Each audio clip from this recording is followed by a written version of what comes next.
رب زدني علما رب زدني علما. بسم الله الرحمن الرحيم. إن الحمد لله نحمده ونستعينه ونستغفره ونعوذ بالله من شرور أنفسنا ومن سيئات أعمالنا. من يهده الله فلا مضل له ومن يضلل فلا هادي له. وأشهد أن لا إله إلا الله وحده لا شريك له وأشهد أن محمدا عبده ورسوله. يا أيها الذين آمنوا اتقوا الله حق تقاته ولا تموتن إلا وأنتم مسلمون. يا أيها الناس اتقوا ربكم الذي خلقكم من نفس واحدة وخلق منها زوجها وبث منهما رجالا كثيرا ونساء. واتقوا الله الذي تساءلون به والأرحام إن الله كان عليكم رقيبا. يا أيها الذين آمنوا اتقوا الله وقولوا قولا سديدا يصلح لكم أعمالكم ويغفر لكم ذنوبكم ومن يطع الله ورسوله فقد فاز فوزا عظيما. أما بعد فإن خير الحديث كتاب الله وخير الهدي هدي محمد صلى الله عليه وسلم وشر الأمور محدثاتها وكل محدثة بدعة وكل بدعة ضلالة وكل ضلالة في النار. أعوذ بالله من الشيطان الرجيم. بسم الله الرحمن الرحيم. يا أيها الذين آمنوا لا يسخر قوم من قوم عسى أن يكونوا خيرا منهم ولا نساء من نساء عسى أن يكن خيرا منهن ولا تلمزوا أنفسكم ولا تنابزوا بالألقاب بئس الاسم الفسوق بعد الإيمان ومن لم يتب فأولئك هم الظالمون.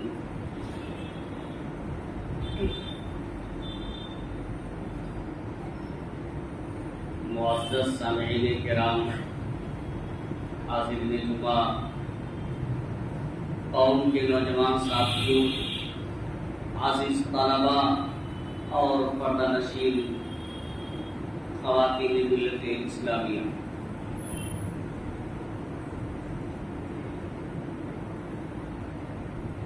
اللہ رب العالمین کی حمد و ثنا،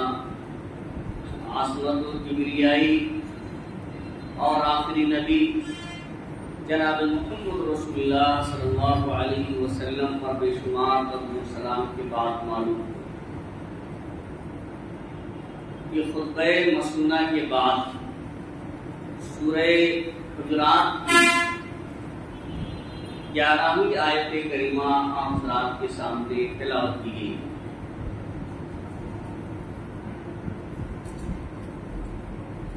آج کے اس جمعہ کے خطبے میں تلاوت کی گئی اسی آیت کریمہ کی روشنی میں کچھ باتیں میں آپ حضرات کے سامنے عرض کرنا چاہتا ہوں. اللہ رب العالمین سے دعا ہے کہ الہ العالمین ہمیں کتاب و سنت کی روشنی میں صحیح بات کہنے اور جماعت کو اس پر عمل کرنے کی توفیق عطا فرمائے. آمین. حاضرین گرامی، اس آیت کریمہ میں اللہ رب العالمین نے 3 ایسی برائیوں سے منع کیا ہے جو باہمی عداوت اور لڑائی جھگڑے کا سبب بنتی. وہ 3 برائیاں جو ہمارے اور آپ کے دلوں کے اندر ایک دوسرے کے خلاف بغض، نفرت، عناد اور دشمنی پیدا کر دیتی ہے۔ ان تین کا ذکر اللہ رب العالمین نے کیا ہے اور ان سے منع فرمایا۔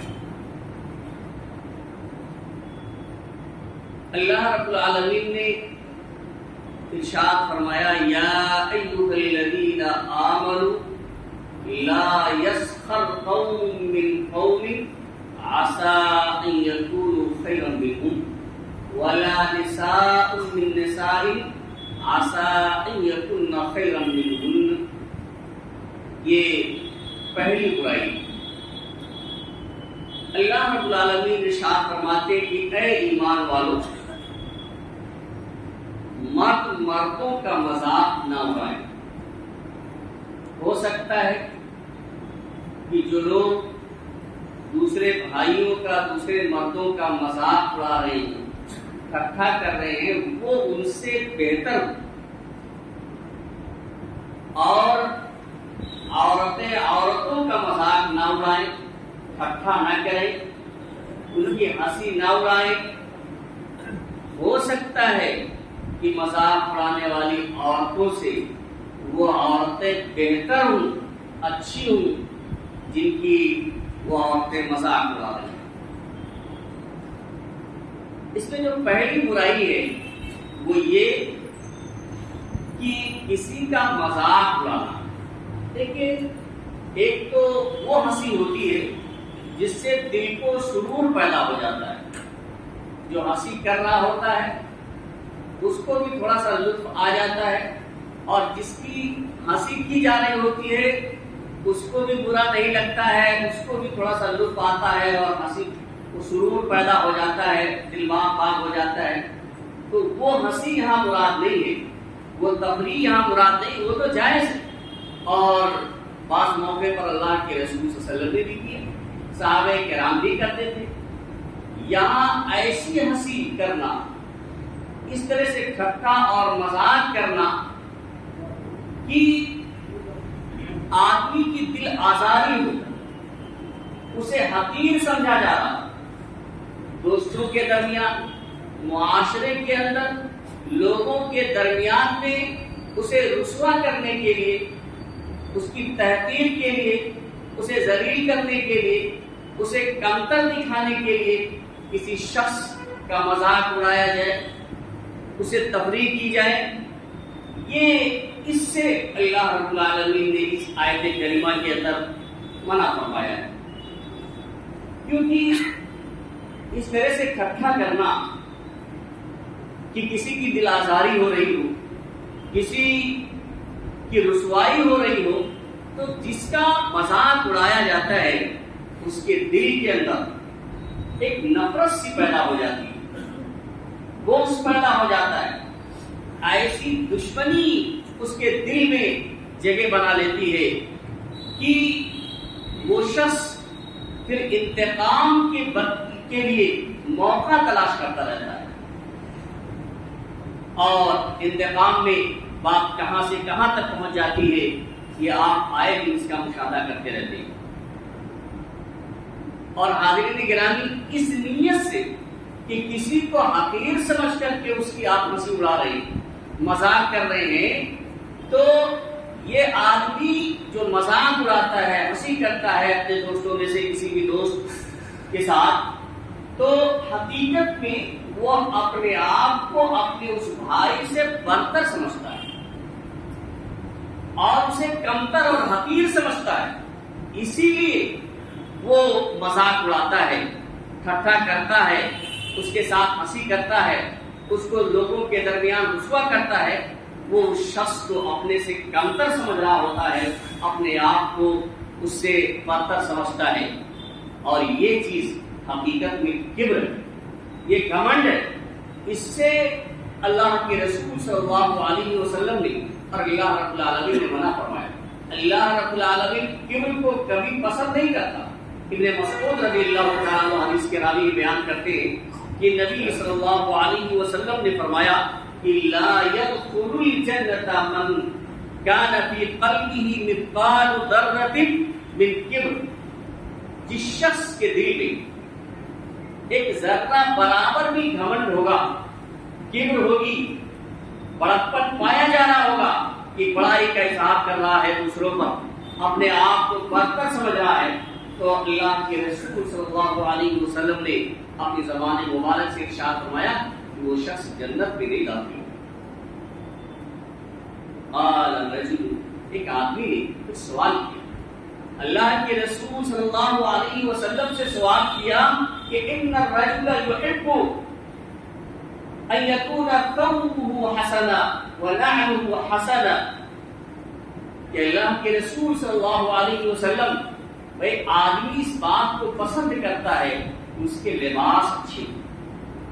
آپ غور کریں، آدمی اس بات کو پسند کرتا ہے کہ اس کے لباس اچھے ہوں، اس کے جوتے اچھے ہوں، یعنی خوبصورت لباس کو پسند کرتا ہے، خوبصورت جو ہے جوتوں کو پسند کرتا ہے اور دوسری چیزوں کو پسند کرتا ہے، تو کیا یہ بھی کبر ہے؟ اللہ کے رسول صلی اللہ علیہ وسلم نے بڑی وضاحت کے ساتھ فرمایا کہ ان اللہ جمیل یحب الجمال، کہ اللہ رب العالمین جمیل ہے، خوبصورت ہے اور خوبصورتی کو پسند کرتا ہے۔ گویا کہ اچھا لباس اپنے لیے پہننا پسند کرنا یہ کبر میں نہیں آتا ہے۔ کبر میں حقیقت میں کیا ہے؟ الکبر بطر الحق، اللہ تعالی جمیل ہے اور جمال یعنی خوبصورتی کو پسند کرتا ہے۔ کبر تو حق کو کا انکار کر دینا، سچی بات کا انکار کر دینا ہے، اس سے اعراض کرنا ہے۔ وغمط الناس، اور لوگوں کو حقیر سمجھنا، لوگوں کو کمتر سمجھنا ہے، یہ کبر ہے۔ ایسا نہیں کہ آپ اپنے لیے اچھا لباس پہنتے ہیں، یہ پسند کرتے ہیں، اچھی گاڑی رکھنا پسند کرتے ہیں، اچھا مکان رکھنا پسند کرتے ہیں، اس میں کوئی عیب کی بات نہیں ہے، لیکن اچھی گاڑی پر بیٹھ کر کے، اچھا لباس پہن کر کے ایک دوسرے کو پھر آپ حقیر سمجھنے لگے، ایک دوسرے کو آپ کمتر سمجھنے لگے، اس کا مذاق اور ٹھٹھا کرنے لگے، اس سے ہنسی اور ایسی تفریح کرنا شروع کر دیں کہ پھر اس کی دل آزاری ہونے لگے، اسے تکلیف پہنچنے لگے، یہ چیز کبر ہے اور یہ استہزاء، اس سے اللہ رب العالمین نے منع فرمایا۔ اور مذاق کسی بھی طرح کا ہو، صرف زبان ہی سے کوئی ضروری نہیں ہے، آپ زبان سے کسی کی ہنسی اڑا رہے ہیں یہ بھی حرام ہے، آپ اشارے کنائے کے ذریعہ کسی کا مذاق اڑا رہے ہیں، بھائی کبھی بول کر کے زبان سے مذاق اڑاتے ہیں، کبھی آنکھ کے اشارے سے اڑاتے ہیں، کبھی سر وغیرہ ہلا کر کے یا ہاتھ اور انگلی وغیرہ کے اشارے سے کچھ نقل اتار کر کے مذاق کیا جاتا ہے، ہنسی کی جاتی ہے، یہ تمام کی تمام چیزیں حرام ہیں۔ آپ دیکھیں ایک بہت ہی مشہور روایت ہے، اور آپ نے یہ روایت سنی ہوگی، حضرت عائشہ صدیقہ رضی اللہ تعالیٰ عنہ کہتی ہیں کہ قلت للنبی صلی اللہ علیہ وسلم حسبک من صفیہ کذا و کذا، کہتی ہیں کہ میں نے اللہ کے رسول صلی اللہ علیہ وسلم سے کہا کہ آپ کے لیے صفیہ کا ایسا ایسا ہونا ہی کافی ہے۔ مصدق کے علاوہ مصدق ایک راوی ہے، تو وہ ان کے علاوہ بقیہ راوی نے وضاحت کی تعبیر کثیرہ کہ وہ جو ہے یہ کہہ کر کے صفیہ کے مستقل ہونے کی، ناتی ہونے کی طرف اشارہ کر رہی، اتنی سی بات انہوں نے اللہ کے رسول صلی اللہ علیہ وسلم سے کہی کہ صفیہ کا ناٹا ہونا، مستقل ہونا یہی آپ کے لیے کافی ہے، اتنی سی بات کہی تو اللہ کے رسول صلی اللہ علیہ وسلم نے کہا۔ دیکھیں ہم اور آپ کتنی باتیں کہہ دیتے ہیں اپنے دوست احباب کو، ساتھیوں کو، اب کس طرح سے جو ہے ان کو رسوا ذلیل کر دیتے ہیں۔ آپ دیکھیں حضرت عائشہ رضی اللہ تعالیٰ عنہ نے صرف مستقل کہا ہے، ناتی کہا ہے، تو اللہ کے رسول صلی اللہ علیہ وسلم نے اپنی زبان مبارک سے فرمایا کہ لقد قلت کلمۃ لو مزجت بماء البحر لمزجت، کہ عائشہ آپ نے ایسی بات کہی ہے کہ اگر آپ کے اس کلمے کو، آپ کی اس بات کو سمندر کے پانی میں ملا دیا جائے تو اس کا پانی کا ہو، صرف اتنا کا، یعنی ان کے ایک کمی کو اللہ کے رسول صلی اللہ علیہ وسلم کے سامنے ذکر کیا، مستقل ہونے کو، ناٹی ہونے کو، اللہ کے رسول صلی اللہ علیہ وسلم نے عائشہ صدیقہ رضی اللہ تعالیٰ عنہا کو ٹوکا اور کہا کہ آپ نے تو ایسی بات کہہ دی ہے کہ اگر سمندر کے پانی میں آپ کی اس بات کو ملا دیا جائے، آپ کا یہ کلمہ ملا دیا جائے تو اس کا پانی خراب ہو جائے۔ تو حاضرین گرامی، چاہے آپ زبان سے مذاق کر رہے ہوں یا ہاتھ کے اشارے سے، آنکھ کے اشارے سے کسی کا ٹھٹھا اور مذاق کر رہے ہوں اور اس کی بھی آزاری ہو رہی ہے، تو یہ تمسخر ہے، استہزاء ہے، اس سے اللہ کے رسول صلی اللہ علیہ وسلم نے منع فرمایا۔ اور آپ دیکھیں جہاں مردوں کا ذکر ہوتا ہے عام طور سے عورتیں شامل ہوتی ہیں، لیکن اللہ تبارک و تعالی نے یہاں پر مردوں کے ساتھ ساتھ عورتوں کا خصوصیت کے ساتھ اس لیے ذکر فرمایا کیونکہ ان کے اندر ایک دوسرے کا مذاق اڑانے، ہنسی کرنے، ٹھٹھا کرنے، اشارے کے ذریعہ، زبان کے ذریعہ، پیٹھ پیچھے، سامنے، یہ برائی ان کے اندر زیادہ پائی جاتی ہے۔ اس لیے اللہ تبارک و تعالی نے خصوصیت کے ساتھ ان کا ذکر فرمایا اور یہ واضح کر دیا کہ یاد رکھو کہ جس کا تم مذاق اڑا رہی ہو، تم اپنے آپ کو برتر سمجھ رہی ہو اور اپنی ایک بہن کو کمتر سمجھ کر کے جو مذاق اڑا رہی ہو، سمجھ لو کہ اللہ رب العالمین کیا کون بہتر ہے، تمہیں اس کا علم نہیں ہے۔ ایمان کے اعتبار سے، عمل صالح کے اعتبار سے اللہ رب العالمین کیا کون بہتر ہے کہ اللہ جانتا ہے۔ ہو سکتا ہے جن سے تم مذاق کر رہی ہو، جن کی ہنسی اڑا رہی ہو، وہ تم سے بہتر ہو۔ تو یہ پہلی برائی ہے جسے اللہ رب العالمین نے اس آیت کریمہ میں منع فرمایا ہے کہ کسی کا مذاق نہ اڑایا جائے۔ اس کے بعد اللہ رب العالمین نے فرمایا وَلَا تَلْمِزُوا أَنفُسَكُمْ۔ لفظ کہتے ہیں کسی میں عیب نکالنا، کسی کے اندر عیب نکال دینا، اب برائی کرنا اور وہ عیب کسی بھی طریقے سے نکالے، آنکھ کے اشارے سے، سر کے اشارے سے یا ہونٹ وغیرہ کو جنبش دے کر کے ان کے اشارے سے، یہ اسے لمز کہا جاتا ہے۔ اللہ رب العالمین نے فرمایا وَلَا تَلْمِزُوا أَنفُسَكُمْ، تم آپس میں ایک دوسرے کے اندر عیب نہ نکالا کرو، عیب نہ نکالا کرو کسی کے اندر۔ یہاں پر لفظ دیکھیں، ترجمہ تو میں کر رہا ہوں کہ آپس میں ایک دوسرے کا کسی کا آپ عیب نہ نکالو، لیکن جو لفظ اللہ رب العالمین نے استعمال کیا ہے کہ تم اپنا عیب نہ نکالو، اپنے آپ کے اندر عیب نہ نکالو، یہ کیوں فرمایا؟ اصل میں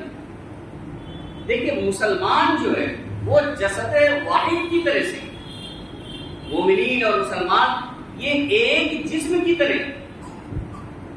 اور آپ کسی بھی مسلمان کی عیب جوئی کرتے ہیں، اس کے اندر کوئی عیب نکال دیتے ہیں، تو گویا کہ جب ایک جسم کی طرح سے ہیں تو گویا کہ آپ نے اپنے اندر عیب نکال دیا، اپنے اندر عیب ٹٹولا ہے۔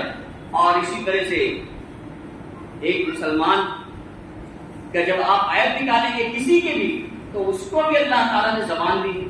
اس کو بھی اللہ تعالیٰ نے آنکھ دی ہے، اس کو بھی اللہ تعالیٰ نے شعور دیا ہے۔ آپ نکالیں گے تو وہ بھی بدلے میں آپ کو بخشے گا نہیں، وہ بھی نکالے گا۔ تو گویا کہ آپ نے خود بھائی آپ ذمہ دار ہوئے اپنے اندر عیب نکالنے کا، اس لیے اللہ رب العالمین نے فرمایا کہ اپنے اندر عیب نہ نکالو، یعنی ایک دوسرے کے اندر عیب نکالنے سے اللہ رب العالمین نے منع فرمایا ہے۔ بلکہ اگر کسی کے اندر کوئی عیب آپ دیکھیں تو اس پر پردہ ڈالنے کا اللہ رب العالمین نے حکم دیا ہے۔ اللہ کے رسول صلی اللہ علیہ وسلم نے فرمایا المسلم اخو المسلم، مسلمان کا بھائی ہے، لا یظلمہ ولا یسلمہ، نہ تو اس پر ظلم کرتا ہے اور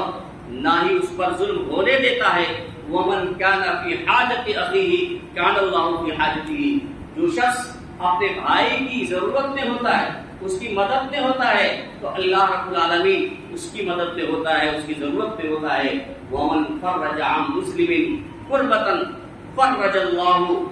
عنہ کربۃ من کربات یوم القیامہ، اور جو شخص کسی مسلمان کی تکلیف کو دور کرتا ہے، مصیبت کو دور کرتا ہے،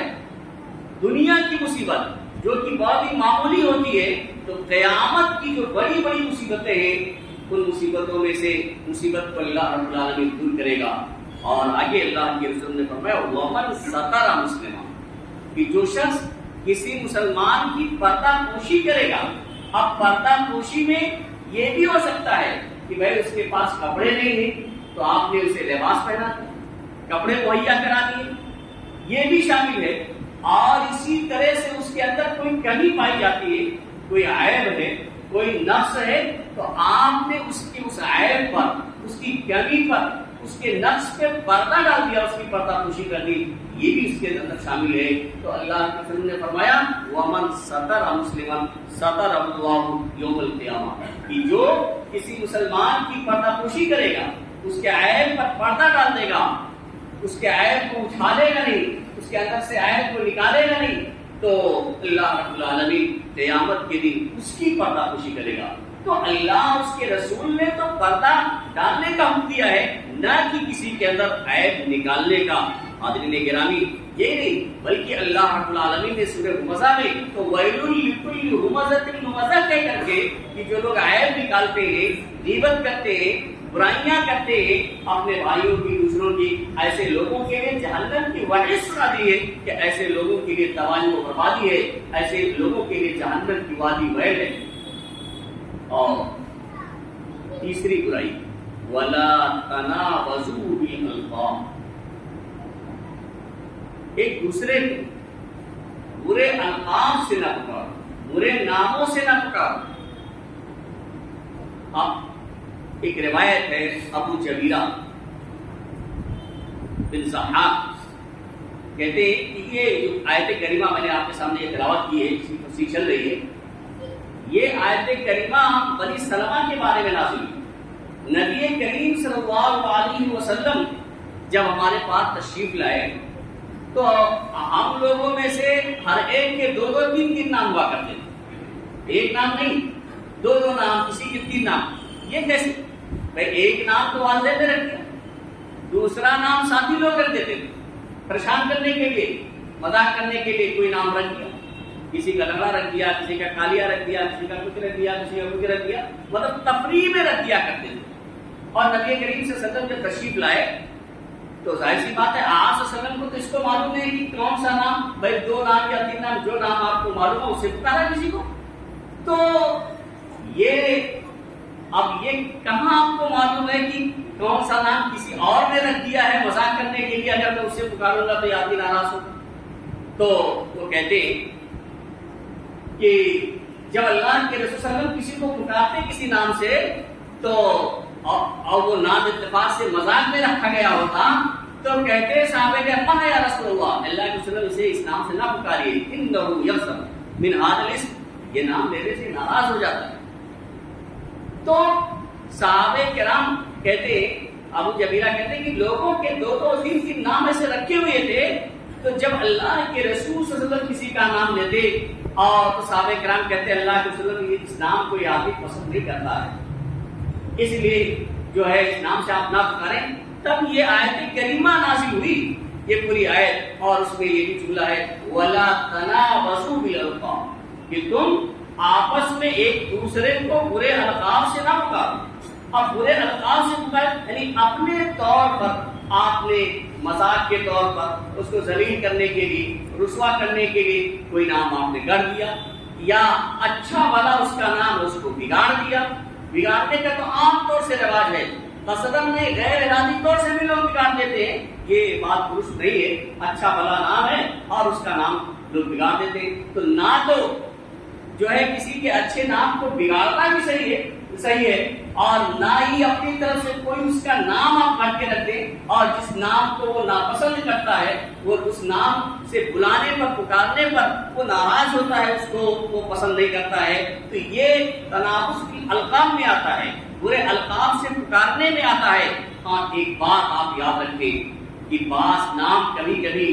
ایسے لوگوں کے ہوتے ہیں جو بطور تعارف ہوتے ہیں، اس سے تحقیر مراد نہیں ہوتی ہے، کسی کو ذلیل و رسوا کرنا مراد نہیں ہوتا ہے، اور وہ نام اس نام کے لینے سے جس کا وہ نام رکھا گیا ہے وہ اس پہ ناراض بھی نہیں ہوتا ہے، اس سے ناراض بھی نہیں ہوتا ہے اور اس کی تذلیل اور رسوائی بھی نہیں ہوتی ہے، تو ایسے ناموں کو لینے میں کوئی حرج نہیں ہے۔ جیسے ایک تابعی ہے سلیمان الاعمش، تو یہ سلیمان الاعمش کے نام سے مشہور ہے۔ اعمش جانتے ہیں کس کو کہتے ہیں؟ ایسے شخص کو بولتے جو چودھیایا ہوا ہو، یعنی جس کی آنکھ چودھیائی ہوئی ہو، چوندھا آدمی، تو اس کو اعمش کہا جاتا ہے۔ مشہور یہ تابعی ہے سلیمان الاعمش۔ لیکن اب دیکھیے اعمش جس کی آنکھ چودھیا گئی ہے، چوندھا آدمی کو بولا جاتا ہے، لیکن ان کے ساتھ یہ الاعمش لگایا جاتا ہے تو یہ ان کی تحقیر کے لیے نہیں لگایا جاتا ہے، ان کو ذلیل اور رسوا کرنے کے لیے نہیں لگایا جاتا ہے، بلکہ ان کے تعارف کے لیے لگایا جاتا ہے، ان کی ایک پہچان ہے اور اس سے ان کو کوئی ناراضگی نہیں ہے۔ تو اس طرح کا جو نام ہے جو کسی کا تعارف اور اس کی تحقیر یا تذلیل مراد نہ ہو تو اس طرح کے الفاظ سے پکارا جا سکتا ہے۔ جیسے اللہ کے وسلم ذوالیدین، ایک صحابی کو آپ صلی اللہ علیہ وسلم ذوالیدین کہا کرتے تھے، دو ہاتھ والے۔ پتہ ہے دو ہاتھ تو سب کے ہوتے ہیں،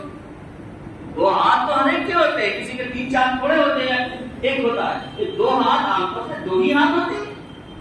اسی پر تخلیق ہوتی ہے انسان کی۔ تو لیکن آپ صلی اللہ علیہ وسلم ان کو ذوالیدین کہتے تھے تقریب میں، اور صحابہ کرام بھی کہتے تھے کیونکہ ان کے ہاتھ بڑے لمبے تھے، تو اب وہ ان کو برا بھی نہیں لگتا تھا۔ تو اس طرح کا جو تعارفی نام ہو جاتا ہے تو اس میں بلانے میں کوئی حرج کی بات نہیں ہے۔ ایسے آپ جیسے آپ گھروں پہ اپنی زبان میں دیکھیں کہ کبھی کبھی کسی بچے کا نام کالیا یا کلو رکھ دیا جاتا ہے، اور کالا بھی نہیں ہوتا تبھی رکھ دیا جاتا ہے۔ جیسے بچے کئی ایک ہیں اور سب بول رہے ہیں، اس کا ہلکا سا اگر پیلا رنگ ہو گیا جبکہ اوروں کے مقابلے میں بہت ہو رہا ہے، تب بھی گھر میں نام پڑ گیا کہ اب اس کو بلایا جاتا ہے، اس کو کوئی فرق نہیں پڑتا، اس کی تذلیل مراد نہیں ہوتی ہے، اس کی تحقیر نہیں ہے، اسے رسوا کرنا مقصود نہیں ہوتا۔ اب اس کا تعارف ہو گیا ہے تو اب وہ کلو ہی کے نام سے جانا جا رہا ہے، تو اس طرح کے نام کے پکارنے میں کوئی حرج نہیں ہے۔ اگر اسے ناپسند نہیں ہے، برا نہیں سمجھتا ہے اس نام کو، تو پھر اس طرح کے نام سے آپ پکار سکتے ہیں۔ لیکن اگر ایسا نام رکھ دیا گیا ہے جو اسے پسند نہیں ہے، اس کو رسوا کر دینے والا نام ہے، اس کی جو ہے تذلیل ہوتی ہے، تو آپ کو ایسے نام سے پکارنے سے پرہیز کرنا چاہیے۔ یہ تنابز کی خطاب پہ آتے ہیں تو ولا تنابزوا بالالقاب، آپس میں ایک دوسرے کو برے القاب سے نہ پکارو۔ یہ 3 کمیاں ہیں جن سے منع کیا ہے، ان کو مذاق اڑانا، دوسرے عیب نکالنا، اور تیسری چیز برے القاب سے پکارنا۔ بئس الاسم الفسوق بعد الایمان، ایمان کے بعد یہ بری فسق بری چیز ہے، یعنی گویا کہ اس طرح کی حرکتیں کرنا، اس طرح کی برائیاں اگر ہمارے اندر پائی جاتی ہیں تو ایمان لانے کے بعد یہ چیزیں بہت ہی بری ہیں۔ وَمَن لَّمْ يَتُبْ فَأُولَٰئِكَ هُمُ الظَّالِمُونَ، اور جو لوگ اس سے توبہ نہ کریں، گویا کہ یہ ایسی برائیاں ہیں، اس سے توبہ کرنا ضروری ہے، اور جو شخص ان برائیوں میں ملوث ہے اور ان برائیوں سے وہ توبہ نہیں کرتا ہے تو اللہ رب العالمین فرماتے ہیں فَأُولَٰئِكَ هُمُ الظَّالِمُونَ، تو ایسے لوگ ظالم ہیں، ظلم کرنے والے ہیں۔ حاضرین گرامی، تو یہ چند باتیں تھیں جو معاشرے کے اندر نفرت پیدا کر دیتی ہیں، معاشرے کے اندر برائیاں پیدا کر دیتی ہیں، ایک دوسرے کے خلاف نفرت اور دشمنی پیدا کر دیتی ہیں۔ اس لیے ان برائیوں سے مرد اور عورت تمام لوگوں کو اجتناب کرنا، بچنا اور پرہیز کرنا ضروری ہے۔ اللہ رب العالمین سے دعا ہے کہ الہ العالمین ہمیں ان تمام برائیوں سے محفوظ رکھے۔ الہ العالمین ہمیں جو پریشان حال ہیں ان کی پریشانیوں کو دور فرما دے، جو لوگ بیمار ہیں انہیں شفا کامل و عاجلہ عطا فرما، جو لوگ مقروض ہیں انہیں قرض کی ادائیگی کی توفیق عطا فرما۔ بارک اللہ لنا ولکم فی القرآن العظیم ونفعنا وإیاکم بالآیات والذکر الحکیم، انہ تعالی جواد کریم مجید۔